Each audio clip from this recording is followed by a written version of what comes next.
Imagine having everything in the world and losing your sight in an instant. That's what happened to Kofi, the billionaire's son. But then, a new maid whispered one sentence, and nothing would ever be the same. The Mbatha mansion towered above the city, like a fortress of glass and marble. Kofi Mbatha, the only son of the billionaire patriarch, moved through this palace as if he owned not only the house, but the air, the sun, and even the city below. Cars that roared, diamonds that sparkled, and clothes that cost more than a small house. He had it all, and yet in all his wealth, arrogance had clouded his soul. Servants feared him. Neighbors whispered behind closed doors. "He walks as if the earth must bend for him," said the head gardener, shaking his head. Kofi had never felt hardship, never known struggle, and certainly never known humility.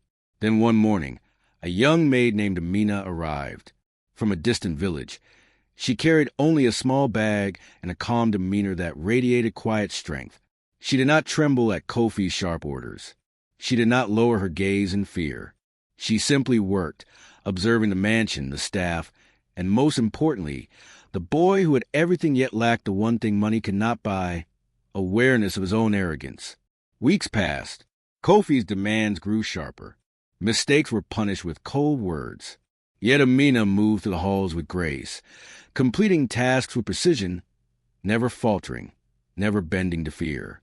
She noticed the subtleties, the hidden sorrow of Kofi's mother, the quiet resentment of the staff, and the growing emptiness within Kofi himself.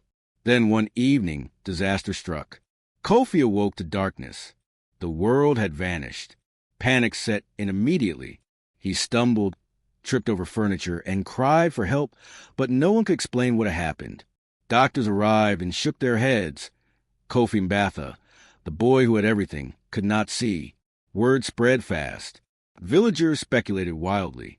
Some whispered curses. Others spoke of fate punishing arrogance. Elders muttered proverbs under their breath. A proud tree invites the axe. Mothers warned their children. Even the tallest tower may fall when the foundation is weak. Inside the mansion, Kofi's panic grew. Find a cure. Someone do something. His commanding voice, once filled with authority, now quivered in fear. The boy who had ruled the world of wealth now stumbled in his own halls. Amina approached him quietly, her presence calm and steady.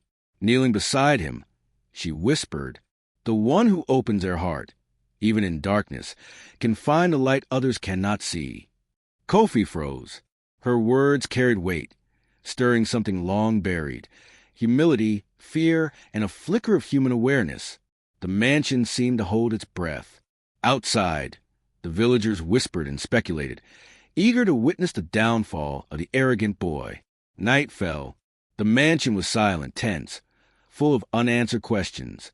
Amina stayed by his side, a calm presence in the storm. And though Kofi could not see, something inside him had begun to shift. Would Kofi learn humility before his world collapsed? And what secret did Amina hold that could turn his darkness into light? The news of Kofi Mbatha's sudden blindness traveled faster than wildfire through the surrounding city and village. By the time the sun had fully risen, every street, market, and home seemed to buzz with whispers, speculation, and disbelief. The boy who had everything now sees nothing. Children shouted at each other while racing along dusty paths, their laughter hiding a note of fear and awe. Mothers paused their chores to scold their children from afar, cautioning them with words that had been passed down for generations. Even the proudest tree may fall if its roots are weak. Do not mock those who stumble, for humility is a teacher of all. The elders gathered beneath the large acacia tree at the center of the village, their faces etched with concern and experience. They spoke softly but deliberately, weaving old proverbs into their words, as if trying to read the signs that fate had sent. "A man blinded by pride will find darkness more unforgiving than the night," said one elder, stroking his long gray beard. Another added, "Even the richest child cannot buy wisdom, nor can he hide from the consequences of arrogance." These words were not mere gossip. They carried a weight of ancient understanding, warning that Kofi's trial was both a personal lesson and a cautionary tale for all who witnessed it. Inside the mansion, the atmosphere had shifted dramatically. The once confident and commanding son of the Mbatha family was now a frightened, dependent boy. He stumbled over the polished floors, bumping into furniture, walls, and ornate decor he had previously navigated with arrogance and ease. His every command was now met with silence, confusion, or hesitant obedience. The staff, who had long feared his wrath, were unsure how to act, torn between aiding him and maintaining their own dignity. Even the head butler, a man who had served the family loyally for decades, whispered to the younger staff members, "This is unlike anything I have ever seen. The boy who ruled these halls with his words now trembles in darkness." Amina, the young maid from a distant village, remained calm amidst the chaos. She moved quietly through the mansion, noting the subtle shifts in behavior among the staff, the fear that had now replaced authority, and most importantly, the vulnerability of Kofi himself. She observed his trembling hands, his heavy breathing, and the way he flinched at every unexpected sound. Yet, even as he cowered, she noticed something new, an openness to listening, to perceiving beyond sight. For the first time, Kofi had no choice but to experience life through senses he had ignored. Touch, sound, intuition, and empathy. The gossip from the village made its way to the neighboring city as well. Vendors in bustling markets paused to exchange news of the wealthy boy's affliction. "The arrogant son of the Mbathas cannot see," they whispered to one another, eyes wide with curiosity and fear. Stories quickly grew exaggerated with each retelling. Some said it was a curse brought by spirits he had offended. Others claimed he had been punished by fate for mocking the less fortunate. Children exaggerated the tale further, imagining ghosts wandering to the mansion corridors, waiting to claim the prideful young man. Even within the mansion, Kofi struggled to comprehend what had happened. "This cannot be real," he cried out one evening, voice echoing through the vast halls. "I have everything. I am Kofi Mbatha. How can I be blind?" His desperation was palpable. The boy who had once demanded obedience and instant action now felt powerless, and every staff member witnessed a rare vulnerability that had never been seen before. Amina approached him once again, kneeling beside his trembling form. Her voice, soft and unwavering, cut through the tension. "Kofi, the eyes may fail, but the heart sees what the mind refuses. Open yourself, and you may yet find the light." Kofi flinched at her words, unsure whether to feel fear, confusion, or hope. Something about her calm certainty unsettled him. He had never experienced someone speaking to him without fear, without awe, and yet with authority. For the first time, he felt a strange mixture of curiosity and fear, a recognition that perhaps his world of wealth had sheltered him too well, leaving him blind in ways far deeper than the physical darkness he now faced. Meanwhile, the elders of the village took steps to act. They convened in a private council beneath the acacia tree, discussing not only Kofi's fate, but the broader implications of his fall from pride. "This boy must face the consequences of his arrogance," one elder declared. "And yet there's a lesson here for all.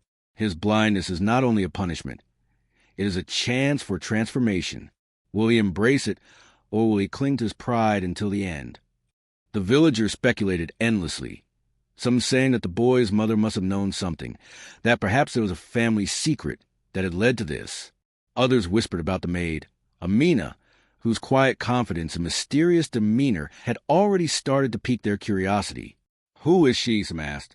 "How does she carry herself with such calm around him? Perhaps she knows more than she lets on." Inside the mansion, tension continued to mount. Kofi's frustration turned to anger, then to despair. He lashed out at the walls, at the furniture, at the staff, and finally, at the very air that seemed to mock his helplessness. "Why me? I am Kofi Mbatha. I command, I cannot be blind," he shouted, tears streaming down his face. For the first time, he realized that wealth, power, and privilege were meaningless in the face of true vulnerability. Amina guided him gently, whispering lessons of patience, empathy, and awareness. She moved him through the rooms carefully, explaining the positions of furniture, the sounds of creaking doors, and the subtle cues that could guide him safely. Yet her lessons went beyond the physical. "Kofi," she said, "to see with your eyes is easy. To see with your heart is the real challenge. Only then can you navigate not just these halls, but the world itself. Outside the mansion gates, The villagers gathered, their curiosity mingled with anticipation. Some watched silently, while others whispered stories to each other, imagining the consequences of arrogance and pride. Even the rich are not immune to fate, one elder muttered. Perhaps this blindness will teach him humility. Perhaps it will open his eyes to truths he has ignored all his life. As days passed, Kofi began to realize that the world around him was no longer a place to dominate, but a place to observe, listen, and learn. Every sound, every whisper, every touch became a lesson. He started to notice the kindness of Amina, the careful guidance of staff, and the quiet concern of those he had once considered beneath him. Slowly, he began to understand the depth of his own arrogance and the weight of the lessons being placed upon him by fate. But just as Kofi began to understand, a shocking discovery awaited him, a secret that would test not only his humility, but his very heart. The village elders whispered that the next challenge would come from within the mansion itself, and only those who could truly see with their hearts would survive the trial ahead.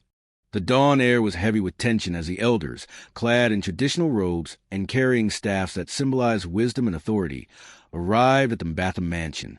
Their footsteps echoed softly against the marble floors, each step carrying the weight of centuries of knowledge, stories, and lessons passed down through generations.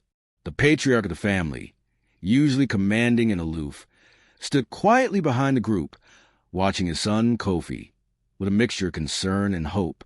The boy who had once wielded power with arrogance now sat in darkness, hands trembling, his mind racing to comprehend the trial he had been thrust into. The grand hall of the mansion, usually filled with a hum of wealth, conversation, and confidence, now seemed like a courtroom of fate. Kofi could feel the presence of the elders even before he heard them, their authority palpable in the very air around him. The head elder, a man with deep lines etched into his face from decades of experience, spoke first. His voice was steady and deliberate, reverberating through the silent hall. Kofi Mbatha, he began, you have been given much in this life. Wealth, power, luxury beyond comprehension. And yet, you have allowed arrogance and pride to blind you, not just from the world, but from yourself. Today, we gather not to punish you, but to teach you what money cannot. Humility, empathy, and the true measure of a man. Kofi's heart pounded in his chest. His mind whirled with a mixture of fear, confusion, and defiance.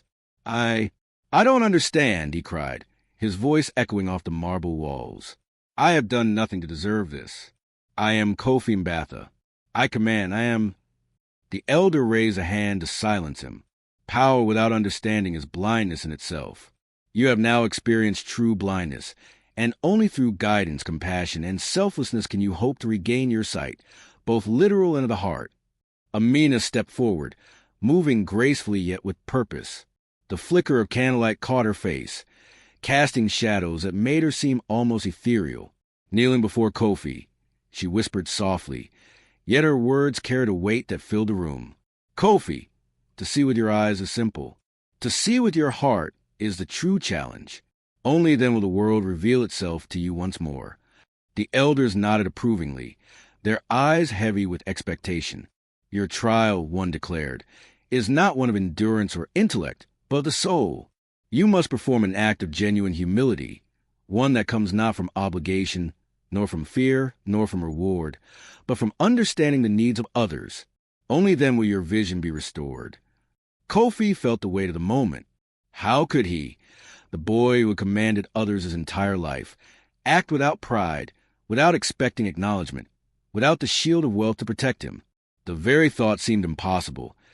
Yet Amina's calm gaze and the elder's solemn faces pressed upon him a truth he could not ignore. He had no choice but to face this trial. Hours passed. The mansion, once a bustling palace of luxury, was now filled with quiet tension. Servants moved carefully, guiding Kofi through the halls, while the elders observed in silence. Outside, villagers had begun to gather, their curiosity and concern palpable.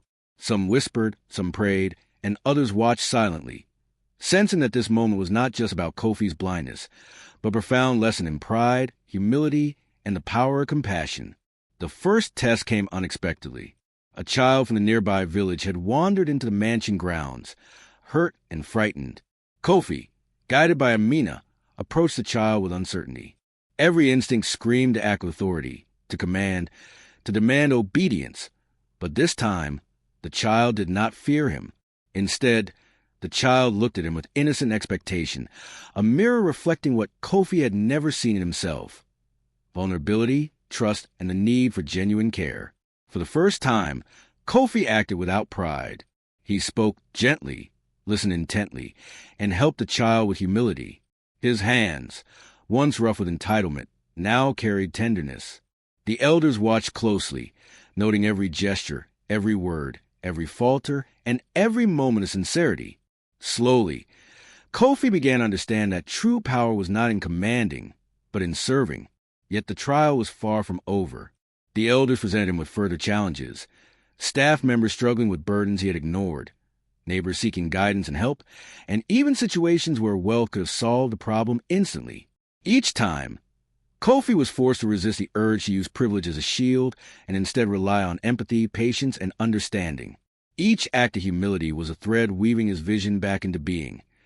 Yet the fear of failure lingered in every moment. The climax approached as the elders called for a public gathering in the mansion's courtyard. The villagers, curious and tense, filled the space with hushed murmurs. Candles flickered in the evening light, casting dancing shadows across the marble floors and lush gardens. The patriarch watched silently, his expression a mixture of anticipation and hope. Kofi, guided by Amina, stepped into the courtyard, facing not only the villagers but the reflection of his own life. Today, the head elder announced, Kofi Mbatha will demonstrate what he has learned. Will he act from the heart, or will pride still blind him? Kofi's mind raced. He remembered Amina's words, the lessons from the trials, the faces of those he had helped, and the growing understanding that his world had been hollow without compassion. Taking a deep breath, he spoke to the villagers, not as a rich boy demanding respect, but as a human being acknowledging his own flaws and promising change. I have lived in arrogance, he admitted, voice steady but humble. I have demanded, commanded, and expected. I have forgotten that wealth is meaningless if the heart is blind. Today, I begin to change. I do not seek praise, only understanding, and I vow to walk a new path guided by humility and care. The courtyard fell silent. The villagers stared, some in disbelief, some in hope, and some moved to tears. Amina's eyes glimmered with approval. The elders nodded, their expressions heavy with satisfaction. The trial was not over yet, but the first true step had been taken. Even as Kofi faced his first act of redemption, the final test awaited, one that would challenge not only his humility, but the strength of his heart, and determine whether he would truly see the world with new eyes. The villagers held their breath. The mansion awaited, and the boy who had once commanded everything now faced the ultimate question. Could he rise above pride and truly open his heart? The sun rose over the Mbatha mansion, painting the grand halls in golden hues that danced across marble and glass. The mansion, once merely a palace of wealth and pride, had transformed overnight into a stage for lessons of the heart, humility, and redemption. Kofi Mbatha, still blind in body but slowly awakening in spirit, felt the weight of the elder's gaze and the soft presence of Amina beside him. Today would mark the culmination of his trial, the moment when the boy who had everything, yet understood nothing, would either rise or fall. The first challenge was subtle but profound. The elders instructed Kofi to walk to the mansion alone.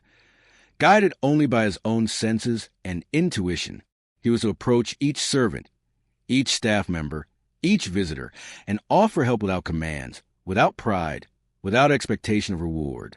It was a test of empathy, patience, and awareness, the qualities Kofi had long ignored. Kofi hesitated, hands trembling, but Amina's calm voice reminded him, walk not as a ruler, but as a servant of the heart.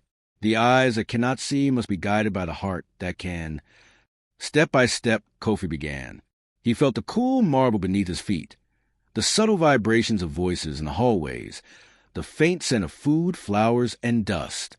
Each small action, guiding a servant hand to a fallen utensil, helping a gardener lift a heavy pot, listening to a child's cry without impatience, brought him closer to understanding the invisible world he had long neglected. Hours passed, and Kofi's confidence shifted, not the arrogance of the rich boy, but the quiet strength of one who realizes that true vision comes from insight, compassion, and humility. His voice became gentler, his hands steadier, and his heart lighter. He began to understand that power was not in commanding others, but in lifting them, in seeing their needs and responding without expectation. Outside the mansion, villagers gathered once more, sensing the climax of Kofi's journey. Mothers whispered blessings, children watched with wide eyes, and elders murmured approval. "The boy is learning," one elder said, "but the heart's lesson is never complete until it faces true understanding and sacrifice." The ultimate trial was revealed that afternoon. A family from a village, long struggling with misfortune, was brought to the mansion. Their home had suffered a fire, and they had lost everything. The elders declared that Kofi must assist them, not with money alone, which was trivial and easy, but by walking with them, understanding their suffering, and helping them rebuild through guidance, empathy, and care. Kofi's first instinct was fear. How could he, blind and inexperienced in true hardship, guide a family to recovery? How could he act without using wealth as a shield? But Amina's hand on his shoulder reminded him, true sight is earned in the fire of empathy, not the glow of gold. He took a deep breath and approached the family. Each gesture was careful, each word gentle, each moment filled with attention. He listened to their fears, shared their frustrations, and offered guidance rooted in understanding rather than authority. Slowly, the family began to trust him, and in that trust, Kofi began to see, not with his eyes but with his heart. Days turned into weeks. With each selfless act, Kofi's vision grew, not only in the physical sense, but in wisdom, empathy, and humility. He helped rebuild homes, comforted children, and guided villagers through tasks that required care and understanding rather than wealth. Every action was a lesson, and every lesson was a step toward redemption. Finally, one evening, as the sun dipped behind the city skyline and cast long shadows across the mansion's grand courtyard, Kofi felt a strange warmth in his eyes. He blinked, and for the first time in weeks, he could see. The world was no longer just light and color. It was depth, texture, emotion, and connection. The smiles of the villagers, the weary faces of the family he had helped, and the calm, proud gaze of Amina filled him with a realization deeper than any riches could bring. True wealth lay in humility, compassion, and the ability to see beyond oneself. He fell to his knees before Amina and whispered, voice thick with emotion, You taught me what no fortune could. How can I ever repay you?" Amina smiled gently. "The repayment is not in gold, Kofi, but in how you live. Carry humility in your heart, and you will never be blind again." The elders, standing nearby, nodded solemnly. "The boy has learned that the eyes can deceive, but the heart reveals truth. Let this day be remembered. The proud may stumble, but the humble rise, guided by understanding and care." Outside, the villagers erupted in quiet celebration. Stories of Kofi's redemption would ripple through the city and village alike, told and retold as a cautionary tale of pride, arrogance, and the power of a single compassionate soul to change a life. Children laughed and imitated the lessons they had witnessed. Elders shared proverbs, and mothers spoke of hope and patience. Kofi's father, who had watched silently throughout the ordeal, finally stepped forward and embraced his son. "You have learned more than I could have taught you," he said, voice trembling. "May you never forget the lessons of humility, empathy, and love." From that day forward, Kofi Mbatha lived not only as a wealthy man, but as a man who understood the true measure of life. Wealth and power remained, yes, but they were no longer his focus. His eyes, once blinded by arrogance, now saw the hearts of those around him.